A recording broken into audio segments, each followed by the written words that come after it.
My name is Optimus Prime, and I'm joined, as always, by the wonderful, the amazing, the indomitable Primetime Moff. Hi, Moff. Hi, mate. And whether you're watching us on the YouTubes or you're indeed listening to us on your podcast device of choice, welcome to our weekly show, Transformers 84 to 24, 40 years of rolling out. A show where we spend an episode each week talking about a year of the Transformers brand. So please like, subscribe, and turn on your notifications to ensure you do not miss anything on this incredible journey. And join us as we talk about the year 2000, Y2K, all sorts of other things. It's so weird to think that the year 2000 is so long ago now. Absolutely. I know. Bonkers. Bonkers. It's crazy. It's actually mental to think that it was such a big thing, and people nowadays don't comprehend that. And they'll probably,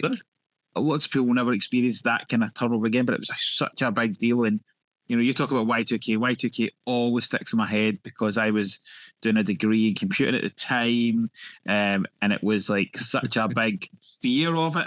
And I'll be honest, I did take advantage of that and did lots of computer backups to protect people and charge them a lot of money. And as a student, that was fantastic. I had a great year 2000 party because I had made money off people's worries and fears that turned out to be in nothing, but in the opposite end, it destroyed the computer, it destroyed the IT market and meant I couldn't get a job in it. So, pros and cons. Well, what a mad time.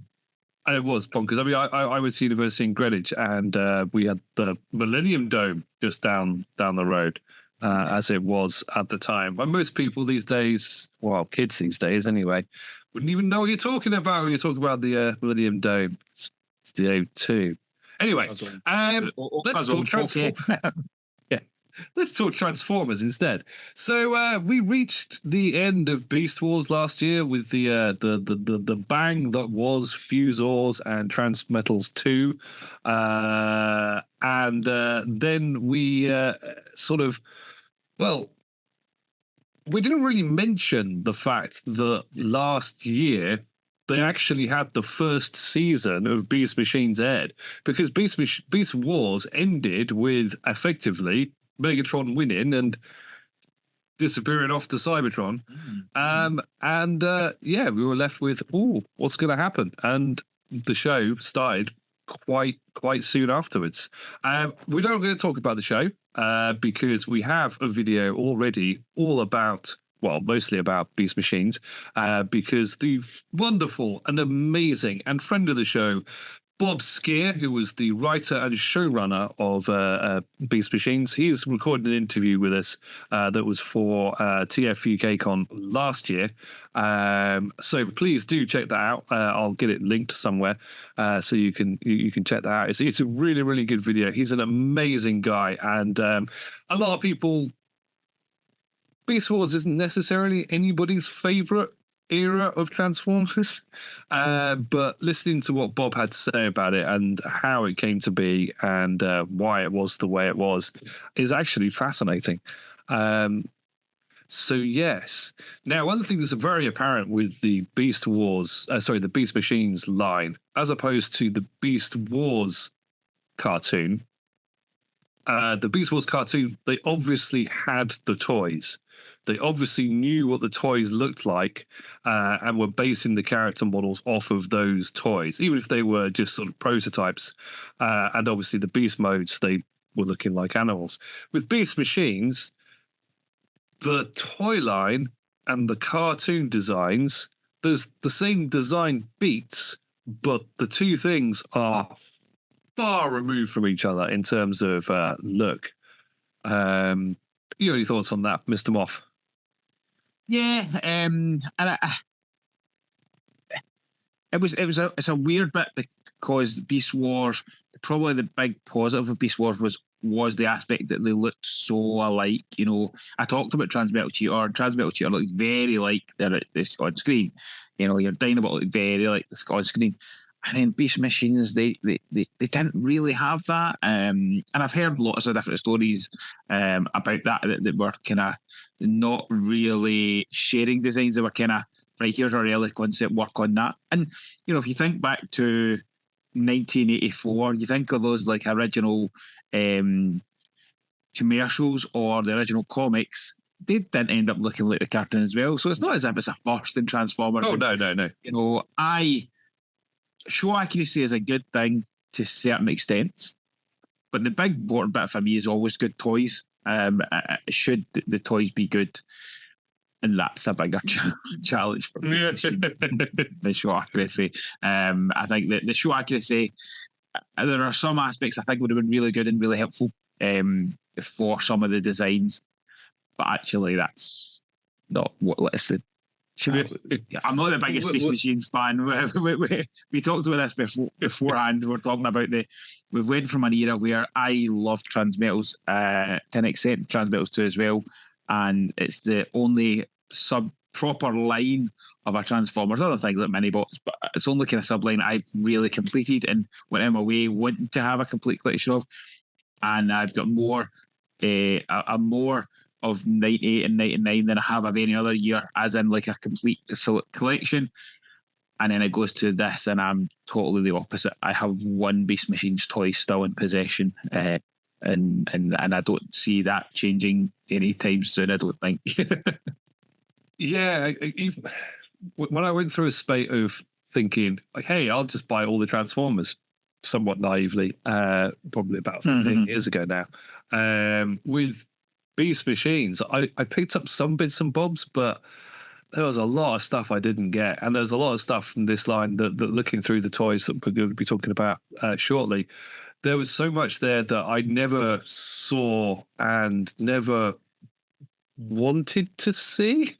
It's a way of putting it. And there's some interesting choices, and the departures from the toy line and the show are oddly baffling in some respects. Like anyway, we'll talk about it in the toy section. Other things to mention, but we won't focus on, as is tradition. We are aware that Japan was doing stuff this year in particular. They were doing something absolutely, completely different. Now we will get to this properly. Oh, whoops. Hey, no, I've got. How to put this? I like the Beast Wars show. Sorry, Beast Machines show a lot more than I like the toy line. So yes, but yeah, no better. They were definitely doing something better. Yeah. So they were doing car robots. Car robots was what cropped up in Japan at this time. Now, obviously, we're going to get to that a little bit later when it was sort of brought to the West.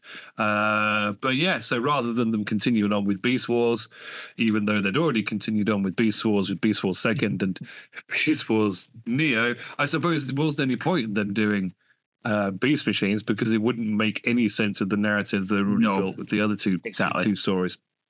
So instead, they did car robots, which is an amazing mishmash of different lines, and is just it's kind of what Moff said to me earlier. It's kind of what we're getting these days with Legacy. Japan sort of did a proto version of that with car robots to an extent. But anyway, we're going to not talk about that. That was it. That's all you're getting. So I think it's probably a good idea to move on to the toys. Let's go for it. And it's funny because, as I say, I only have one now, but I did go heavy on buying them when they first came out because at that point I had such an enjoyable experience buying Beast Wars Transmetals. I was like, more Transformers, excellent. And I've only ever did this once with one other line where I've bought the first wave of stuff and then went, I'm not buying any more. And I did it with Armada, which probably more, I look back and go, actually Armada, I kind of regret, but Beast Machines. So I had a lot of the first wave of Beast Machines. I don't know if I had everything. I can't remember what was the first wave, exact wave, but I bought a pile and I remember hunting for them. Like it was a proper, I'm going to get these. And there's some crazy things in this regards to sizes and changes and it's absolutely and kind of last era of Beast Wars, kind of the last little bits and a couple of repaints, but there was 4 Mutants figures that included a Soundwave, so Soundwave's important. I disagree, but No, he's important, I suppose. Although this time he's what even is that? It's like because these are kind of like fusors, they're kind of weird and wonderful, crazy things. I didn't have any of these. I don't remember even seeing them. They've always been on my kind of list of I'd like. It's a Soundwave, so it's on my list of I'd like to pick this up at some point. But I'd also like to experience the kind of molds because the kind of I think if I remember correctly, the artwork and the card design is kind of more similar to Beast Machines, so it's kind of a funky kind of more kind of blue colour to it than the other ones. The Waspinator, this one, I talked about not being a massive fan of the reprints, and I'm not really, but the Waspinator on this is really nice, and the green wings have always appealed to me. I love that Waspinator toy. I genuinely think it's one of the best toys Beast Wars did. I genuinely could pick 5 or 6 of the Transmetals toys and say that, to be fair, but that Waspinator toy is stunning, and that colouring on that is gorgeous. And if I saw it at a TFN, it's something I would find hard to say no to. The other colourings, the repaints throughout the ones, even back to the original Wave basics where they did the first cassette tape ones, the repaints never appealed to me. But this Waspinator does. Yeah, it's slightly weird because Waspinator, I think, Rhinox also got 2 different Fox Kids repaints. Both versions. Rattrap not got one as well, because Rattrap I'm sure got maybe. The Eraser one's the one that's the kind of least changed from what I'm talking. It doesn't really change it. It's just a slightly darker shade. Yeah. But as you say, with the mutants, I'm really not that familiar with them. The only one I had Poison Bite at some point. I think I got him in a lot, but he was the only one that I had. There's some really, whereas Fusors kind of made sense. These mutants, they are hideous. Yeah, they really are. They're just unpleasant to look at. The Razor Claw with his really gangly, they're just unpleasant. I do not like those, and because of that, I'm going to change to the next slide, which is the basic class. This is more what I associate with the first year of Beast Machines. The others do feel very much were Beast Wars for all intents and purposes. And we have a bunch of figures, even in this first line, who basically bear very little relation to the cartoon at all. Mirage wasn't even in the cartoon, was he? Obsidian was. Mirage was probably the best. So I only had 3 of these. I had Buzzsaw, Mirage, and Scavenger. And Mirage was the best of a bad bunch. I always liked the idea of Night Viper, but I think I was just so like, I'm not feeling these, that I never pushed to try and get in the rest of them. But a Night Viper would be something I'd probably pick up just to experience it. Night Viper's quite good. It has a similar sort of vibe as that. Because it's a snake. Beast Wars 2. What was it? Whatever his name was. I remember seeing Buzzsaw in the shops and not liking how it looked, so I didn't buy it. And it had the weird springy tail. It was awful. A fan of that. Yeah. It was. Longhorn, I don't remember seeing. Hammer Strike, I really liked. I had a bit of a thing for Shark Transformers, but I didn't get him until years later. That's really it. Scavenger, I really liked. Mirage, I really liked. And I don't remember seeing the figure of Silverbolt until much, much, much later. Because even though this is the first wave of basics, I think we pretty much, as you said earlier, we only got Buzzsaw, Mirage, and Scavenger over here. Mm-hmm. The rest of them appeared way later in Cybertron. Yeah. I remember seeing them in like Toys R Us, but not until much, much, much later. Scavenger I used to love. He was a great bonkers little bot that transforms into a thing. His robot mode is also kind of a thing, but he's quite fun. And I remember when I first got it, I thought the chrome had worn on his claws because inexplicably they'd painted the end of the claws luminous orange. Yeah. Which always made me think. Yeah. So, I mean, there's some pretty good bosses. I know people quite like Obsidian, and Obsidian does turn up in the show in the second season. And is a bit more of a character, but also looks a bit different. I've never experienced that toy, so I can't comment any further. Let's go on to the next slide. Ah, yes, these. Yeah, mate. So you know what I was saying earlier about things that he did that were weird and sort of awful. This is that. They had. It feels weird because this is the kind of thing that we've talked about this throughout the history of Transformers, in that 2 or 3 years in, let's throw in mad gimmicks. That is just what Transformers does. We know that, we see that throughout the rest of the series as well. There's no need for this at the beginning. Like, give it a year or two, then go, let's do some throw gimmick. It just was strange for them to do it from the outbit. They're not tied into the show in any way, shape, or form, and they're odd anyway. But also they have repaints immediately. Yes, yeah. Like, it goes back to, what was it? It was G2 where it kind of did that first, where it was like, let's release 2 decos of something straight off the bat, and this but like, I mean, so. The deployers are basically Action Master weapon platforms for all intents and purposes. They turn from a vague animal into an even vaguer weapons platform with something. I mean, mole. What is mole? Is it like a mole? Because like Dillo, looks like an armadillo, but mole, it's got a head with a drill, weird paddle hands, and tank treads. Anyway, and Rav obviously looks like a bird. They're horrible. I hate them. I hate them so much. Even transparent plastic cannot save them for me. And that's the sad bit, because I love a bit of transparent plastic. Plastic. It really appeals to me to experience some toys that I've never done when I see it.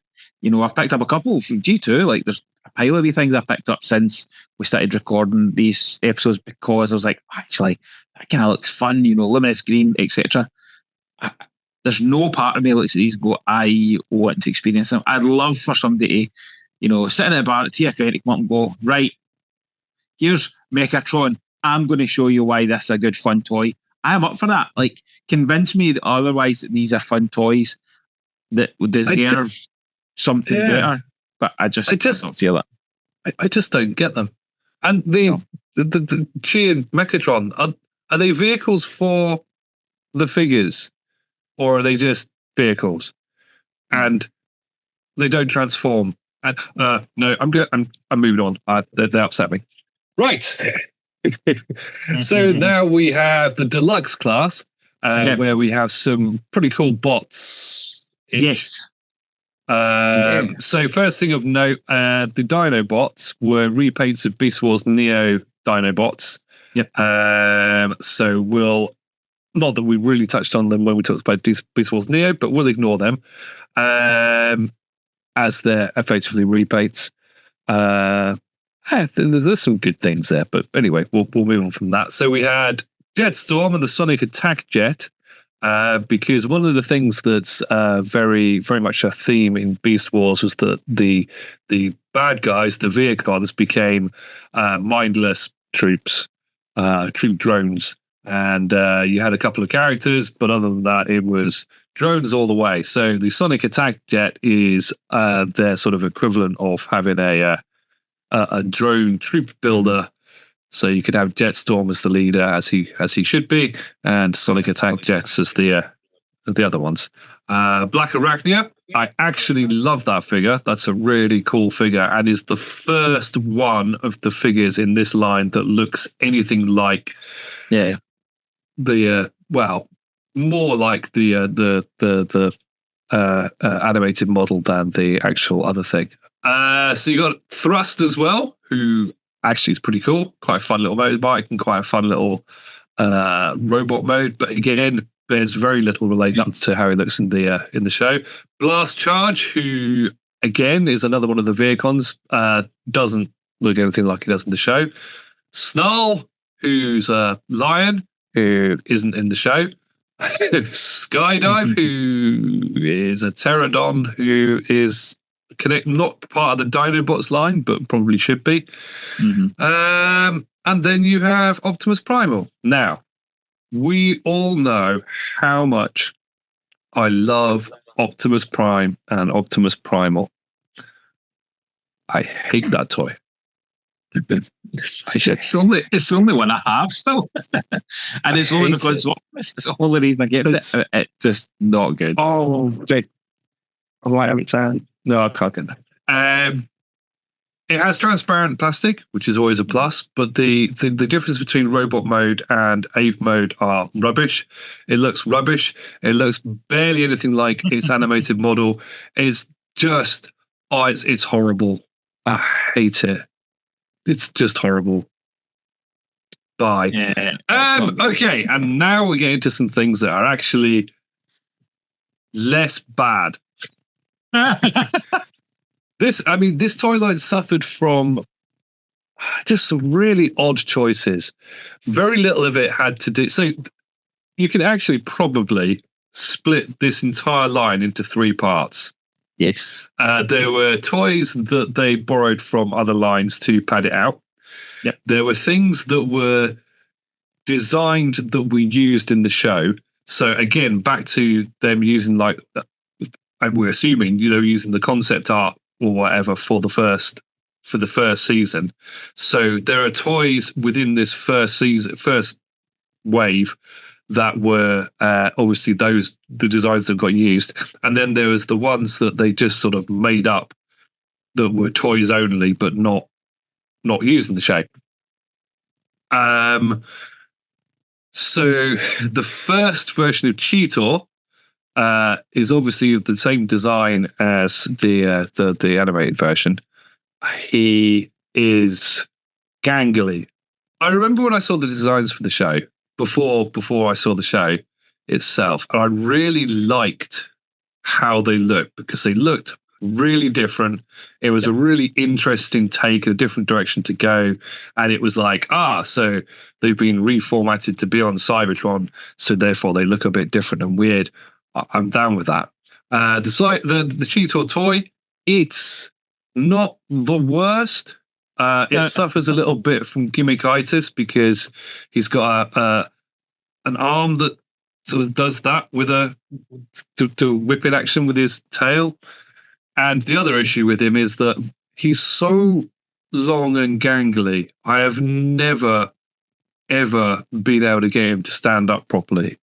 Even when you've got him in bot mode, he's a bit more compact because he literally stretches out on his arms, on his legs, and his body. So yeah, he never really worked. You got any favourites of the Mega?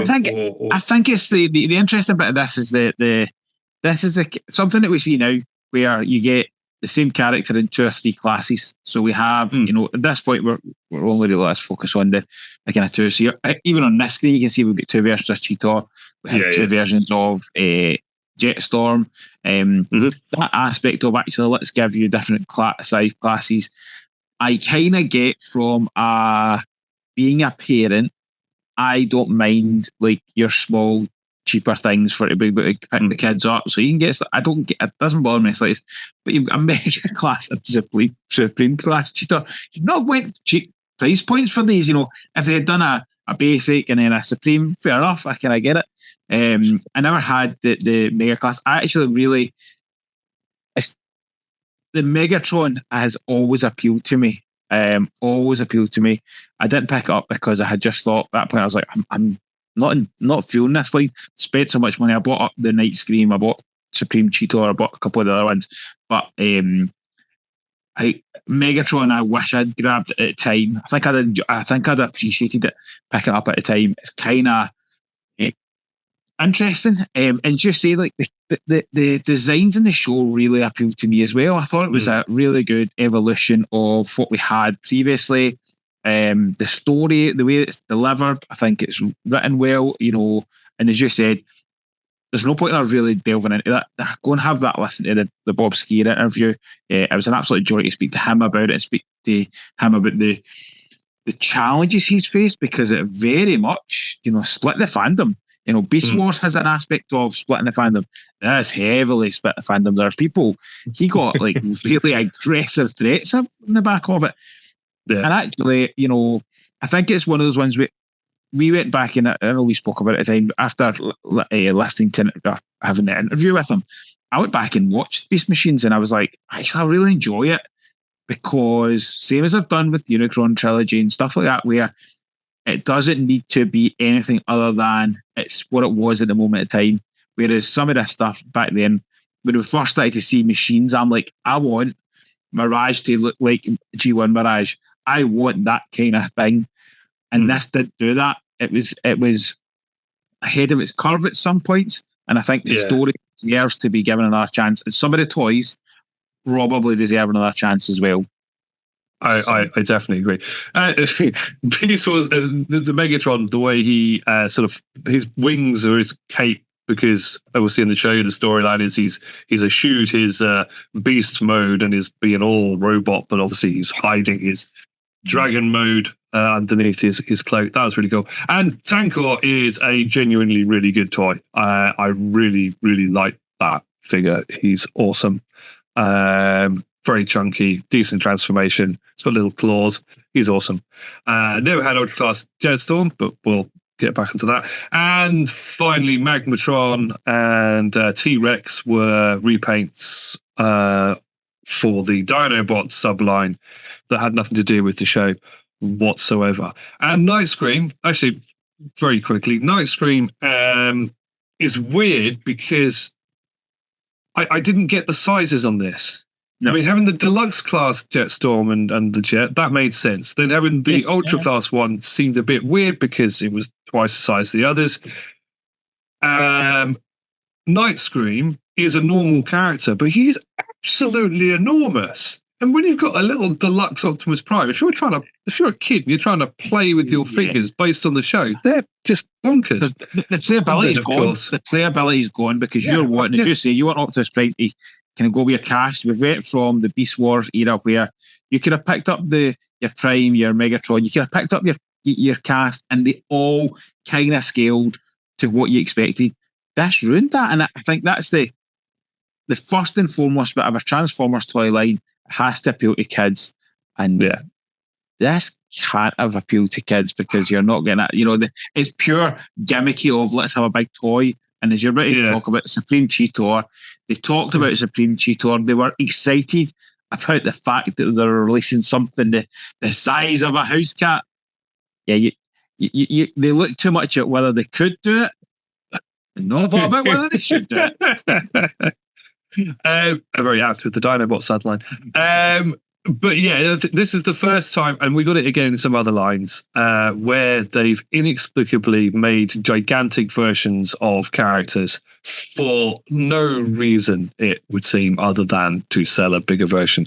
But anyway, that pretty much brings us to the end of our thoughts on. You have to say, Primal Prime is beautiful because you've got a beautiful mold with a beautiful color scheme. That I am up for. See, when you've got something that's a great mold, repaint it 4 or 5 times, I will buy it. Like, for example, in the more recent lines, you've got your Netflix Bumblebee.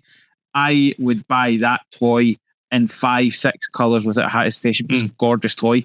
Primal Prime, Optimus is that kind of toy that has he really is. I only got hold of a very, very nice version of it quite recently, so he's absolutely stunning. Anyway, let us move on to the exciting part of the episode, where we talk about our favorite bots of the year. So we're starting with you, Mr. Moff, and we're talking very quickly, or however long you'd like, bearing in mind we've got 5 minutes, on Ultra Class Jetstorm.